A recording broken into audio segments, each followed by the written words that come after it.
கிறிஸ்துவுக்குள் பிரியமானவர்களே, கர்த்தரும் இரட்சகருமாய் இயேசு கிறிஸ்துவின் ஈடு நீட்ட நாமத்தினாலே உங்கள் யாவருக்கும் என் அன்பின் வாழ்த்து தெரிவித்துள்ளேன். தேவனர்களே அப்பம் பிரேயர் மினிஸ்ட்ரி சேனல் மூலியமாக உங்களோடு சந்திப்பதில் மிகுந்த மகிழ்ச்சி அடைகிறேன். தினம்தோறும் இரவு நேரத்திலே பரிசுத்த வேதாந்தத்தில் ஒரு பகுதியை நாம் தியானித்து நம்முடைய குடும்ப பாதுகாப்பிற்காக நாம் ஜெபித்து வருகிறோம். தூங்கும் முன்பாக தினம்தோறும் கேளுங்கள். 62ஆம் சங்கீதம் 3-4 ஆகிய வசனங்களிலே, நீங்கள் எதுவரைக்கும் ஒரு மனுஷனுக்கு தீங்கு செய்ய நினைப்பீர்கள்? நீங்கள் அனைவரும் சங்கரிக்கப்படுவீர்கள். சாய்ந்த மதிலுக்கும் இடிந்த சுவருக்கும் ஒப்பாவீர்கள். அவனுடைய மேன்மையிலிருந்து அவனை தள்ளும்படிக்கே அவர்கள் ஆலோசனை பண்ணி அபத்தம் பேச விரும்புகிறார்கள்.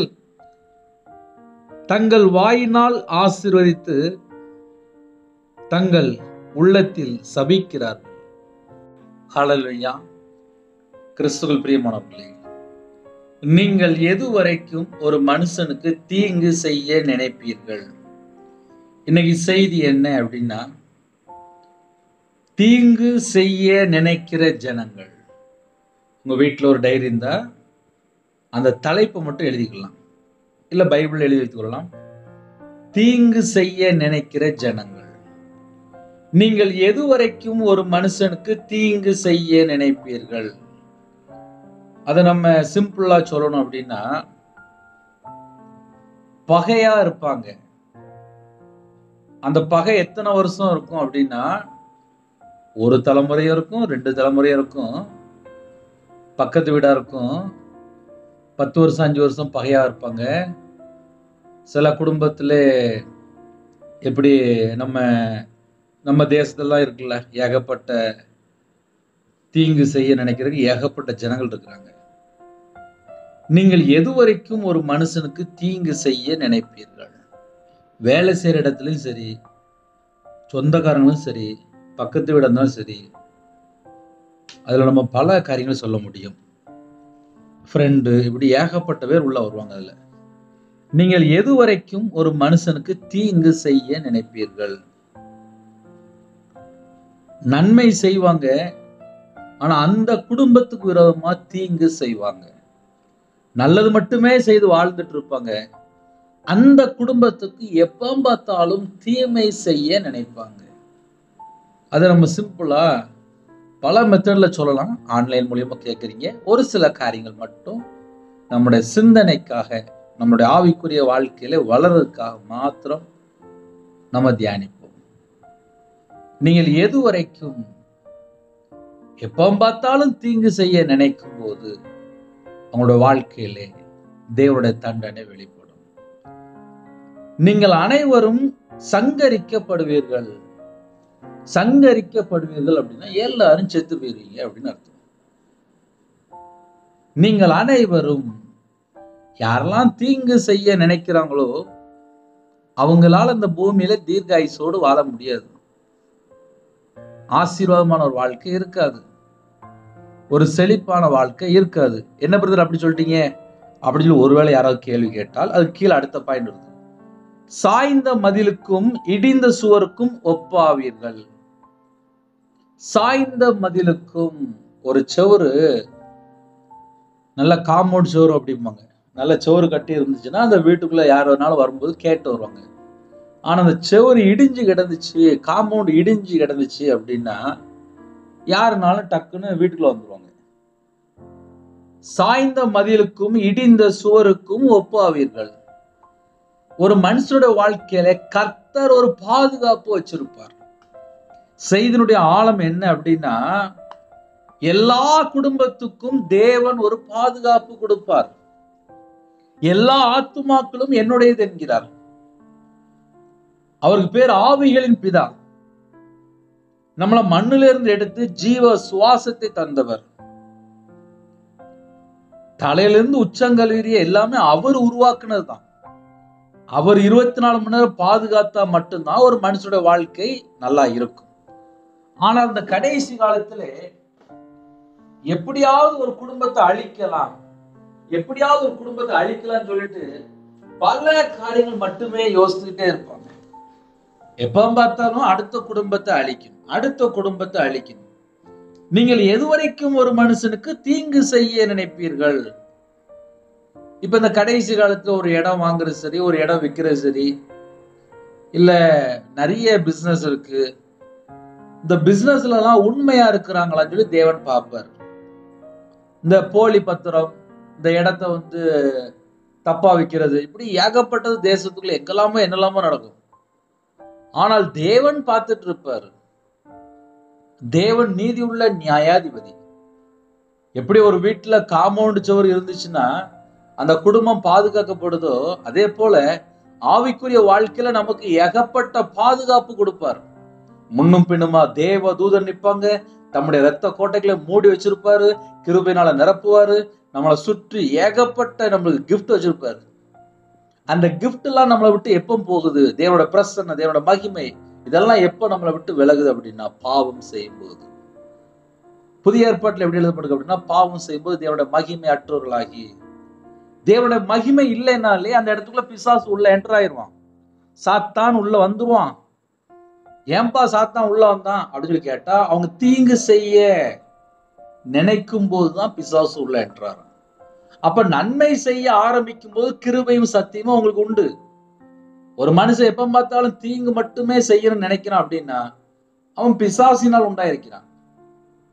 இந்த கடைசி காலத்துல ஏன் அக்கிரமம் மிகுதியாகுது, ஏன் அக்கிரமம் பெருகுது, ஏன் துன்மார்க்கனா வாழ்றான், ஏன் துணிகரமா வாழ்றான், ஏன் அசுத்தத்துக்குள்ள இருக்கான், ஏன் அருவத்துக்குள்ள இருக்கான், ஏன் தீட்டான காரியத்துல உள்ள போறான் அப்படின்னா இருதயத்துக்குள்ள என்ன இருக்குன்னு சொல்லி தேவன் பார்ப்பார். நீங்கள் எதுவரைக்கும் ஒரு மனுஷனுக்கு நான் வியாபாரத்துல இருக்கும்போது ஒரு குடும்பத்துல ஒரு நபர் மட்டும் எனக்கு தொடர்ந்து பல வருஷமா மாந்திரியம் பண்ணி பல லட்சங்களை என் கையில வாங்கிட்டே இருந்திருக்காங்க. நான் அப்ப ரட்சிக்கப்படல, நான் விக்கிரத்துக்கு அப்ப பணம் கொடுத்துருக்கேன், மாந்திரியத்துக்கு என் கையில இருந்து பணம் வாங்கியிருக்காங்க. ஆனா எனக்கு நான் செத்து போகணும், என் குடும்பம் செத்து போகணும், நான் அழிஞ்சு போகணும்னு சொல்லி மாந்திரியம் பண்ணிட்டே இருந்திருக்காங்க. தேவன் நீதி உள்ள எஜமான். அந்த மனுஷனால நான் சொந்த தேசத்தை விட்டு புறப்பட்டு போயிட்டேன். நிந்தைகள், அவமானங்கள், கஷ்டம், கடன், சொந்த வீடை வித்து எல்லாம் வித்து நான் நடுரோட்டு வந்தேன். ஊரோட்ட கண்ணீரோடு புறப்பட்டு போயிட்டேன். கண்ணீரோடு அழுதுகிட்டே போயிட்டேன். குடும்பமா அழுதுகிட்டே ஊரோட்டு போயிட்டோம். நடந்தது என்ன தெரியுமா? எனக்கு எந்த குடும்பத்திலே மாந்திரியம் பண்ணவங்களோ மறுபடியும் மாந்திரியம் பண்ணிட்டே இருந்தாங்க. நான் ஊழியத்துக்கு வந்ததுக்கு அப்புறம் கூட தொடர்ந்து மாந்திரியம் பண்ணிட்டே இருக்காங்க. ஒரு நாள் நீதி உள்ள எஜமான் நியாயம் செய்யும் போது அந்த வீட்டுல உயிர் இல்லை, ஜீவன் போயிட்டு, அந்த வீட்டுல ஜீவன் போயிட்டு தூக்கு போட்டு செத்து போயிட்டான். எனக்கு அந்த தகவல் வந்துச்சு. கேட்கும்போது எனக்கு துக்கமா இருந்துச்சு. நான் ஒண்ணுமே செய்யல, நான் பேசாம விட்டு போயிட்டேன். ஆனா எனக்கு எந்த குடும்பத்துல மாந்திரியம் செஞ்சாங்களோ அந்த குடும்பத்துல அவன் திருந்தவே இல்லை. லாஸ்ட் பார்த்தா தூக்கு போட்டு செத்தே போயிட்டான். இவ்வளவுதான் ஒரு மனுஷனுடைய வாழ்க்கை. வசனம் தெளிவு எழுதப்பட்டிருக்கு. நீங்கள் எதுவரைக்கும் ஒரு மனுஷனுக்கு தீங்கு செய்ய நினைப்பீர்கள்?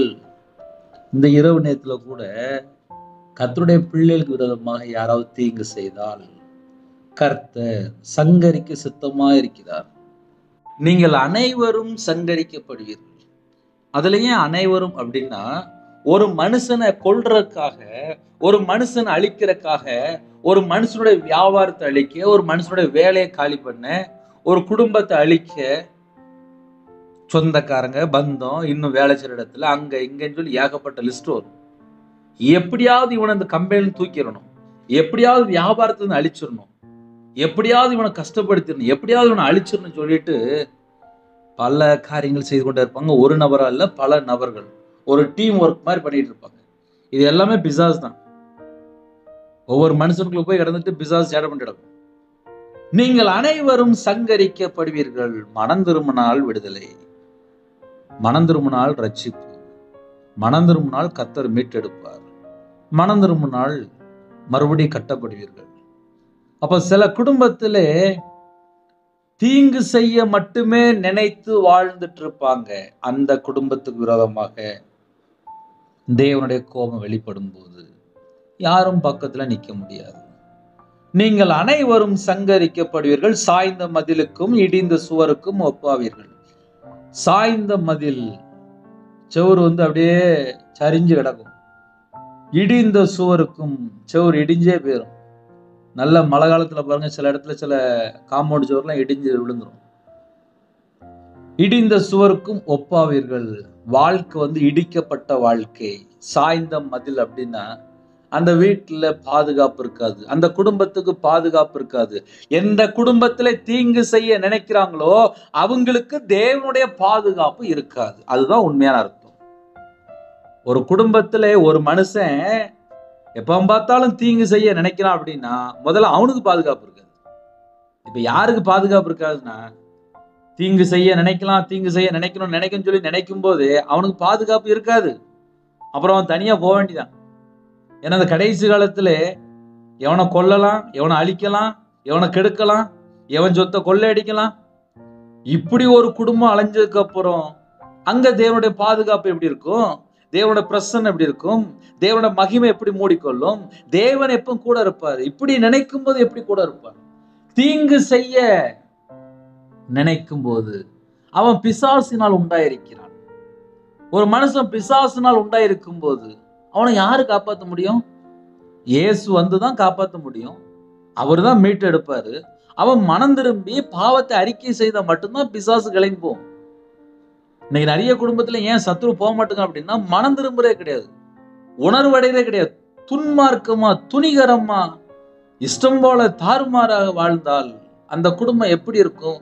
அதிக கேடு வராதபடிக்கு விட்டுரு அப்படின்னாரு. இன்னைக்கு நிறைய குடும்பத்துல ஏன் அதிக கேடு வருது அப்படின்னா மறுபடியும் துணிகரமா பாவம் பண்ணிக்கிட்டே இருக்கிறது. நிறைய குடும்பத்துல இதுதான்ப்பா நடக்கு.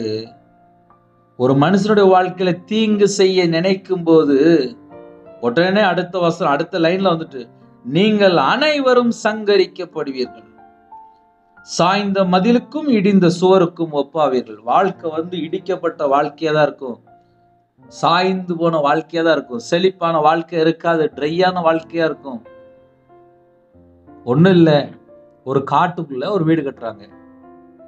அந்த காட்டை சுத்தி ஒரு வேலை அடைக்கிறாங்க. அவங்க அந்த இடத்துல காட்டுல ஒரு வீடை கட்டி முடிச்சுட்டு அதை ஃபுல்லா காம்பவுண்ட் கட்டுறாங்க. ஒரு மழையோ வெள்ளமோ வரும்போது அந்த காம்பவுண்ட் சுவர் நல்லா பாதுகாக்கும். அதனால அந்த வீட்டுக்குள்ள பாம்போ ஒரு மிருகமோ டக்குன்னு வராது. அந்த செவுரு இடிஞ்சு விழுந்தாலோ இல்ல காம்பவுண்ட் செவுரு இல்லாம இருந்தாலோ டக்குன்னு வீட்டுக்குள்ள அந்த மிருகங்கள் வந்துடும். அதே போல ஆவிக்குரிய நிலைமை என்ன அப்படின்னா, தேவன் நமக்கு நிறைய ப்ரொடெக்ஷன் கொடுத்திருப்பார், நிறைய பாதுகாப்பு, நிறைய கிஃப்ட் கொடுத்திருப்பார். நம்ம பல சூழ்நிலையில வெளியில போயிட்டு வந்துட்டு இருக்கோம். வாகனத்துல போறோம், கார்ல போறோம், பஸ்ல போறோம், ட்ரெயின்ல போறோம். 24 மணி நேரத்துல நிறைய குடும்பத்துல வெளியில போயிட்டு வந்துட்டு இருக்காங்க. எல்லா குடும்பத்துக்கும் தேவன் தான் பாதுகாக்கிறார். ஆனால் நம்ம சிந்தனைக்குள்ள தீங்கு செய்ய நினைக்கும் போது கர்த்தருடைய பாதுகாப்பு இருக்காது. நீங்கள் அனைவரும் சங்கரிக்கப்படுவீர்கள். ஒரு குடும்பத்திலே ஓயாம தீங்கு செய்ய மட்டும் நினைக்கும் போது எப்படி விட்டு வைப்பாரு? எப்ப பார்த்தாலும் 24 மணி நேரம் எவனை கொல்லலாம், எவனை அழிக்கலாம், எப்படி சம்பாதிக்கலாம், எப்படி களவாணி சம்பாதிக்கலாம், எப்படி ஒரே நாள்ல கோடிக்கணக்கில் சம்பாதிக்கலாம். உழைக்கிறதே கிடையாது, எப்படி என்னாலும் கோடிக்கணக்கில் சம்பாதிச்சிடும். அப்படிலாம் ஒரு குடும்பத்துக்குள்ள இருந்தால் நீங்கள் அனைவரும், எந்த குடும்பம்? தீங்கு செய்யற நினைக்கிற குடும்பம்.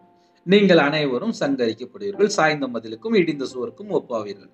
இப்படி சொல்லிட்டு அடுத்த வசனம் வருது, அவனுடைய மேன்மையிலிருந்து அவனை தள்ளும்படிக்கு அவர்கள் ஆலோசனை பண்ணி அபத்தம் பேச விரும்புகிறார்கள்.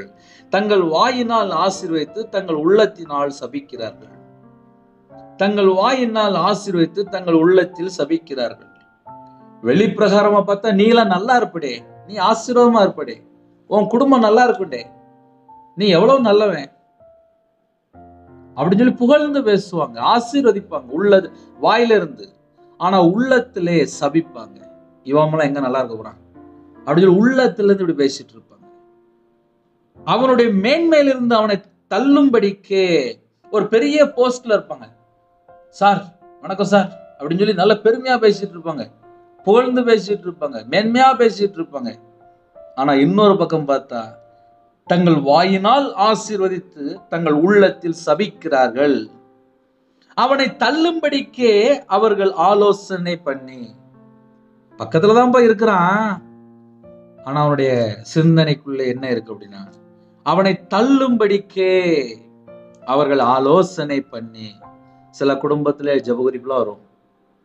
வேலை செய்யற இடத்துல கூட இருக்கிறவங்க ஏதாவது செஞ்சு அந்த வேலையை காலி பண்ணிடுவாங்க. அந்த குடும்பத்துல எனக்கு ஒரு ஜெபகுறிப்பு வரும். அண்ணே 10 வருஷமா வேலை பார்த்துட்டு இருந்தேன், கூட இருக்கிறவங்க இப்படி பண்ணிட்டாங்க, என் வேலை போச்சு, என் குடும்பம் இப்போ நடு ரோட்டில் நிற்கினேன், நான் இதை நம்பி நிறைய கடன் வாங்கி வச்சிருக்கேன், எனக்கு என்ன செய்யன்னு தெரில, வியாபாரத்தில் இந்த மாதிரி போட்டி வந்துட்டாங்க, பிஸ்னஸ் லாஸ் ஆகிட்டு, கம்பெனி இது மாதிரி கம்பெனி லாஸ் ஆகிட்டுன்னு சொல்லி ஏகப்பட்ட இது வந்துட்டு இருக்கும் ஜெபகுறிப்பு. அப்போ நம்ம வாழ்க்கையிலே நம்ம முன்பாக தங்கள் வாயினால் ஆசீர்வதித்து தங்கள் உள்ளத்தில் சபிக்கிறார்கள். இதுதான்ப்பா நிறைய குடும்பத்திலே நல்லவங்க நினைச்சு நம்ம பேசிட்டு இருப்போம். ஆனா கூடயே இருந்துட்டு இவன்லாம் ஏன் உயிரோட இருக்கான், இவன்லாம் இன்னும் சாகலையா அப்படின்னு சொல்லி பேசிட்டு இருப்பாங்க. ஆனா பக்கத்துல பார்க்கும்போது பார்த்தியா நல்லா இருக்கியாடே அப்படின்னு சொல்லி பேசிட்டு இருப்பாங்க. ஆனா இதயத்துல பார்த்தா இவன் இன்னும் உயிரோட இருக்கானா, சாகலையா அப்படின்னு சொல்லி பேசிட்டு இருப்பாங்க, நினைச்சிட்டு இருப்பாங்க. இதுதான் இந்த கடைசி காலம். அதனால தேவனை சார்ந்து கொண்டால் ஆசீர்வாதம்.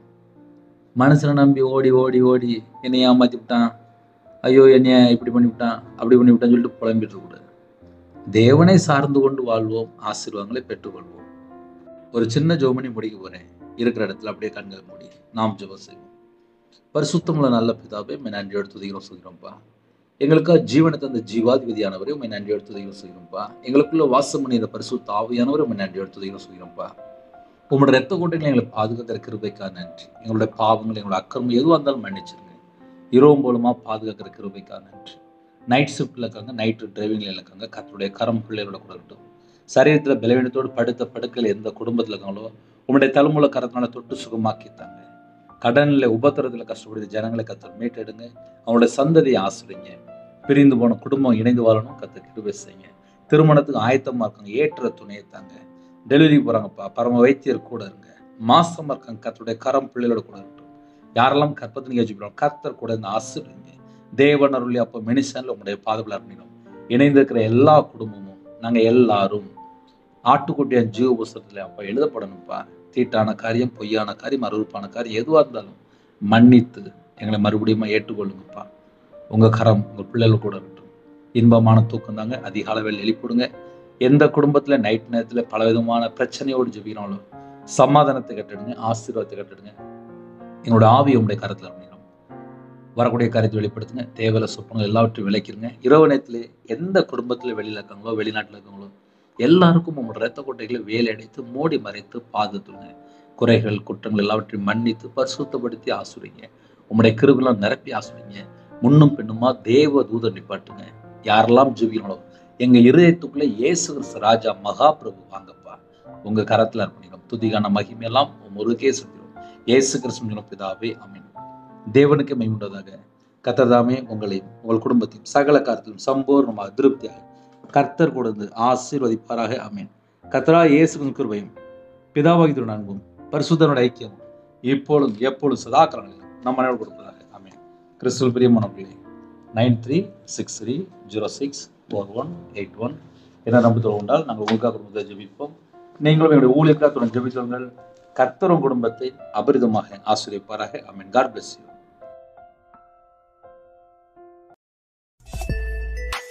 Thanks for watching. Please subscribe our channel. Click the like and share. Click the bell. God bless you.